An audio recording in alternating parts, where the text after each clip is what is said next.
kita buka terlebih dahulu. Assalamualaikum warahmatullahi wabarakatuh. Waalaikumsalam warahmatullahi wabarakatuh. Alhamdulillah, wassalatu wassalamu ala dunya wa din wassalamu ala asyrofil anbiya'i wal mursalin wa ala alihi washabihi ajmain amma ba'du. Pertama-tama marilah kita ucapkan puji syukur kehadirat Allah Subhanahu wa taala karena telah berikan kita kesempatan untuk bertemu lagi pada pertemuan kali ini di kelas yang insya Allah berkah barokah yaitu kelas 10-12. Kedua, salawat serta salam tak lupa senantiasa tercurah kepada junjungan kita Nabi besar Muhammad. Baik anak-anak, selamat pagi. Bagaimana kabarnya kalian? Baik, alhamdulillah. Semoga senantiasa baik dan diberi kesehatan dan kelancaran dalam menjalani aktivitas pada pada pagi hari ini. Baik, seperti biasa sebelum melaksanakan kegiatan pada pagi hari ini, marilah kita berdoa dengan membaca basmalah secara bersama-sama. Bismillahirrahmanirrahim. Baik, semoga dengan ibadah basmalah tadi dapat memberikan kita kelancaran, kemudahan serta pemahaman dari apa yang akan kita pelajari pada pagi hari ini. Baik, sebelum melanjutkan ke aktivitas pada hari ini, Bapak akan mempresentasi kalian terlebih dahulu. Nah, sembari kakak dan Pak Cahyo menyiapkan proyektor, kalian menyiapkan satu quotes.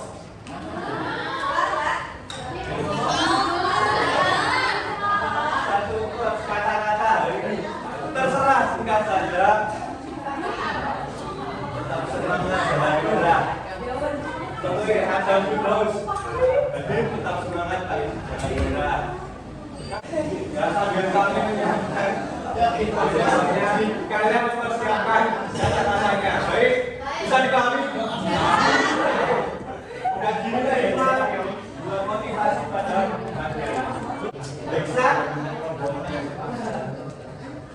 Reksa? Masa lalu adalah pelajaran, bukan tempat untuk menetap. Masa lalu adalah pelajaran, bukan untuk menetap. Tetap semangat walaupun tidak ada penyemangat.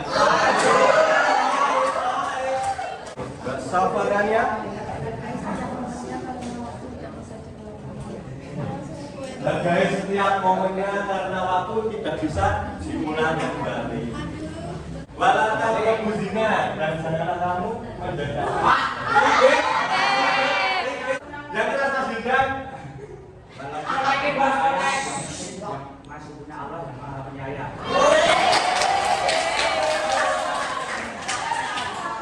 kalau tidak punya ayam, yang penting masih punya Allah yang Maha Penyayang. Baik, tepuk tangan untuk kita semua. Baik, mohon perhatiannya. Kali ini kita akan belajar kajian dan terkadang pada pertemuan sebelumnya kita sudah mempelajari apa itu definisi, apa itu ciri-ciri, karakteristik, alur, ciri kebahasaan. Nah, pada pertemuan kali ini kita akan mempelajari struktur dari teks hikayat. Tujuan pembelajaran pada pertemuan kali ini yaitu memahami kaidah bahasa yang digunakan dalam hikayat dan pada pertemuan sebelumnya telah kita pelajari apa itu kaidah bahasa. Yang kedua, menulis pesan tertulis untuk berbagai tujuan secara logis, kritis, dan kreatif dalam bentuk teks fiksi. Nah, saya mau mengingat kembali pikiran kalian tentang kaidah bahasa. Coba sebutkan kaidah kebahasaan dari teks hikayat. Penggunaan, nah, penggunaan majas. Ada lagi? Ya, menggunakan gaya bahasa. Ya, menggunakan majas. Nah, kondisi temporal. Ya, benar sekali. Nah, yang telah disebutkan teman-teman kalian barusan tersebut termasuk kaidah bahasa. Nah, terdapat gaya bahasa penggunaan majas. Kemarin itu kita belajar majas apa? Nah, personifikasi itu majas yang bagaimana? Personifikasi. Kata benda yang menyerupai manusia. Dilihat dari katanya person itu orang kan orang. Nah, personifikasi itu kata benda yang dapat menyerupai manusia seperti daun ya, melambai-lambai. Nah, kata benda mati tersebut kan tidak bisa bergerak seperti manusia dan dalam teks hikayat itu digunakan kaidah bahasa yang majas, yaitu personifikasi yang digunakan untuk memperindah gaya bahasa atau cerita dan lebih menarik. Nah, sebelum masuk ke struktur, saya mau tanya, jika diminta memilih, kalian lebih suka membaca cerita zaman dulu seperti hikayat atau cerita modern seperti cerpen? Tidak keduanya. Yang lain, cerpen. Kenapa cerpen?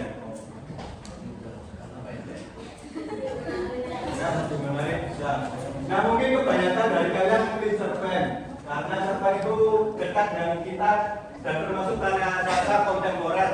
Sedangkan cerita hikayat itu termasuk cerita zaman dahulu yang berisi dominan tema yang terdapat dalam teksnya itu dekat dengan istana, sedangkan cerpen itu lebih dekat dengan kita seperti isu masyarakat yang dekat dengan kita terbalik dengan teks hikayat yang menceritakan istana-istana, keajaiban, kemustahilan dan lain sebagainya. Kakak akan menanyakan pertanyaan, bagaimana teks hikayat dapat tersusun?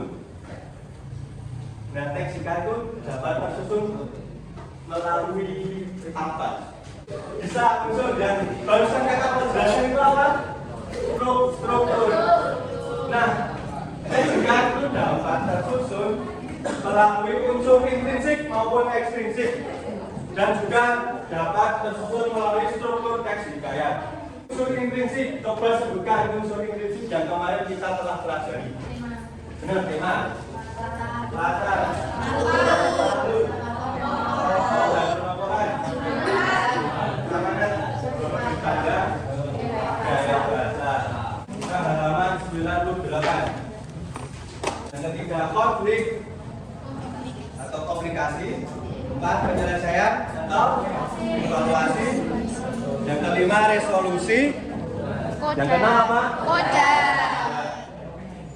Nah, kita bahas satu persatu dari abstraksi atau pendahuluan. Nah, pada bagian abstraksi atau pendahuluan ini menceritakan cerita awal dari teks hikayat. Di sini menjelaskan waktu dan tempat kejadian serta memberikan gambaran umum tentang tema cerita. Di nomor 2, kita dalam membuat struktur perkenalan tokoh tidak hanya menyebutkan si Heksa, si Iva, si Oktana, tetapi kita juga tapi lebih sebaiknya kita juga menyertakan bagaimana bentuk fisiknya, bagaimana karakterisasinya, penggambaran karakter dari si Heksa atau si Iva tersebut, apakah dia cantik, apakah dia Mas Wildan ganteng, dan lain sebagainya. Dan ketiga, komplikasi atau konflik. Nah, apa itu komplikasi atau konflik? Inti dari Benar sekali, permasalahan. Komplikasi atau konflik itu yaitu muncul permasalahan dari suatu rintangan. Bila tidak ada pada suatu teks, bila tidak ada komplikasi atau konflik itu akan menjadi kurang, menjadi menarik. Ya benar, ya enggak? Ya. Nah, setelah cerita itu harus menyertakan konflik seperti pertarungan. Yang kelima, resolusi. Ada yang bisa menjelaskan resolusi dari masalah. dan yang terakhir yaitu kode. Dalam kode tersebut menuliskan pesan moral secara tersirat maupun tersurat. Kalau tersirat itu dijelaskan secara jelas bahwa berdasar demikianlah cerita ini, kita jangan menyelewengkan mendurhakai orang tua. Nah, itu termasuk pesan tersurat karena dijelaskan secara jelas.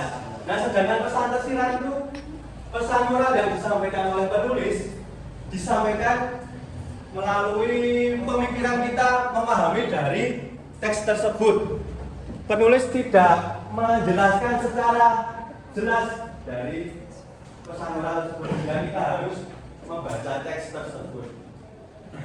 Nah, dari struktur teks hikayat, apa ada yang ingin ditanyakan? Tidak. Mudah dipahami? Sangat mudah. Alhamdulillah, mudah. Ya. Kakak minta kalian membaca buku terlebih dahulu selama 5 menit.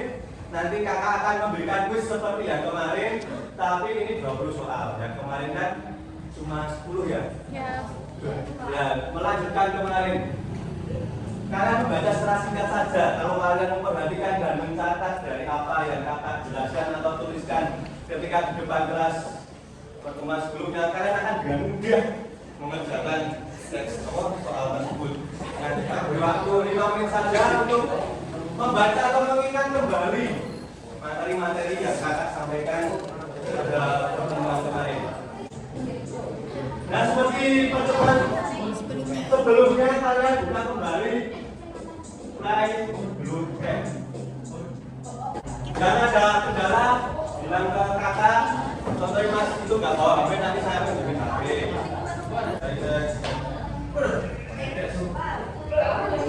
Lalu kerjakan ini, siapa yang paling terlibat banyak?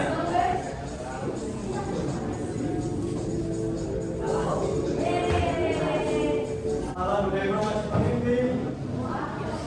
Oktar,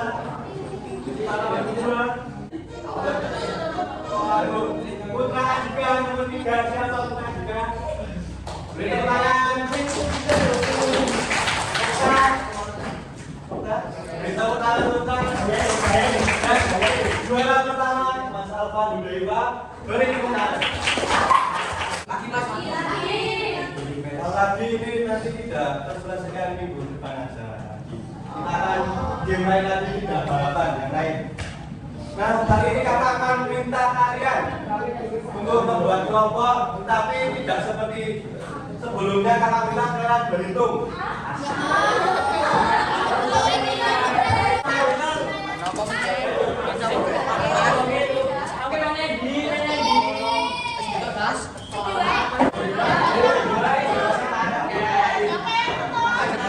Sudah, kalian kerjakan ditulis kelompok berapa dulu ya. Kalian kerjakan sampai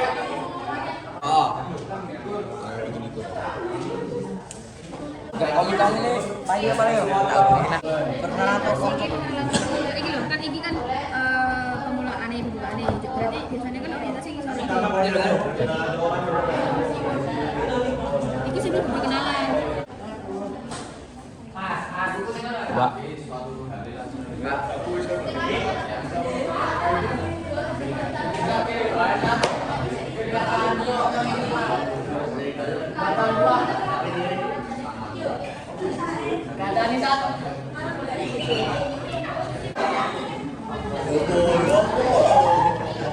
gimana?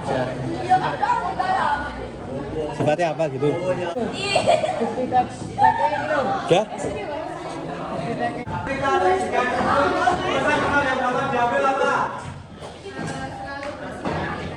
Lalu bertiga baik lagi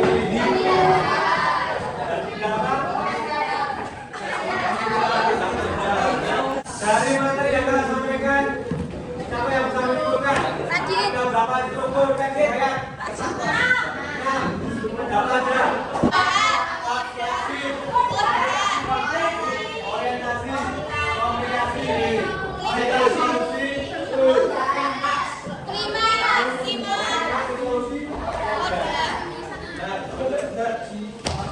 nah, untuk pertemuan berikutnya nanti kakak sampaikan lebih saja ya. Waktunya sudah habis, kakak cukupkan sampai di sini saja. Bila ada satu kakak perbuatan yang kurang berkenan, kakak mohon maaf. Sekian, wassalamualaikum warahmatullahi wabarakatuh.